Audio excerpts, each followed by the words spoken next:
and violating the law by shipping weapons through populated areas such as Washington, D.C. Jack Clardy with more on this story now. Well, Jim, every day in virtually every section of the country, there's a truck on the interstate carrying deadly explosives. But Congresswoman Cardis Collins of Chicago says that the Pentagon is breaking a law that was written to prevent munitions from moving through populated areas. Collins and other experts say bombs on the Beltway are a disaster waiting to happen. There are an average of 400 tractor-trailer accidents on the Beltway every year, more than one a day. If this had been a munitions truck, the Cabin John Bridge and everyone near it would be gone. Those kinds of things certainly have the potential for happening. The potential is here, in private trucks used to haul the weapons of war, like rockets for helicopters, mortars and mortar shells, ammunition, rifles, and bombs. These trucks roll down Interstate 95 and around the Beltway on a regular basis.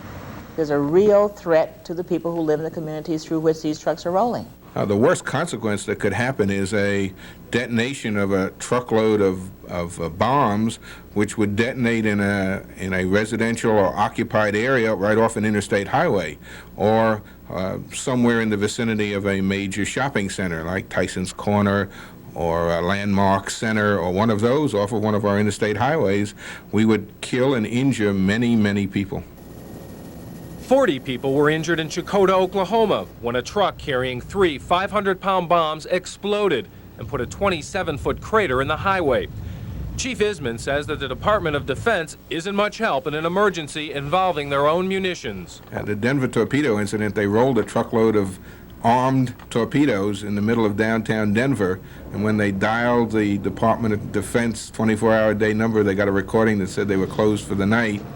It was about 7 hours before they could find anybody who could tell them whether they could be moved, whether they could detonate, anything of that nature. And that's the kind of an issue that, and that's been several years ago now, that we still haven't addressed the problem. Congresswoman Cardis Collins has addressed the problem at the national level. But despite several exchanges with Secretary of Defense Caspar Weinberger, the Pentagon has been slow to make any safety improvements. No, I wasn't satisfied with the response because I don't feel that the Department of Defense realizes or even cares about the seriousness of the problem. What's the situation there in terms of safety for people who live in the proximity of a highway? I'd see no cause for concern. Number one, if I see an ammunition, one of our companies out there, one of our explosive hauler companies, I know first of all that the driver behind that wheel is a highly competent driver. I know what his company's record is. I know what his record is in all probability, so I don't worry about that truck next to me. Where I tend to back away is when I'm next to a gasoline tanker.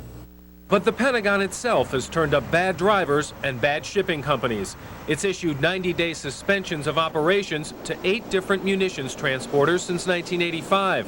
And it suspended 2 companies for 2 years apiece for safety and security violations. Congresswoman Collins thinks the Pentagon is endangering the public with its weapons shipments. The safety of the United States citizens on United States soil should be their first priority. As a matter of fact, when they send their budget requests here to Washington, D.C., that's what they claim. And yet they, in fact, endanger the lives of those of us who live in Washington, Virginia, Maryland, Chicago, Denver, Colorado, Iowa, all over this nation. I think there's a contradiction there of concern.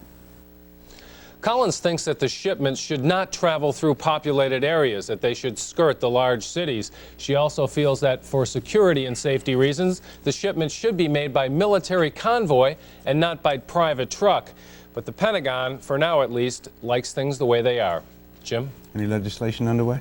She is working on it, but it's a very difficult area to make any headway in. But Congresswoman Collins does have a bill pending, and she's hopeful she can get some action this session.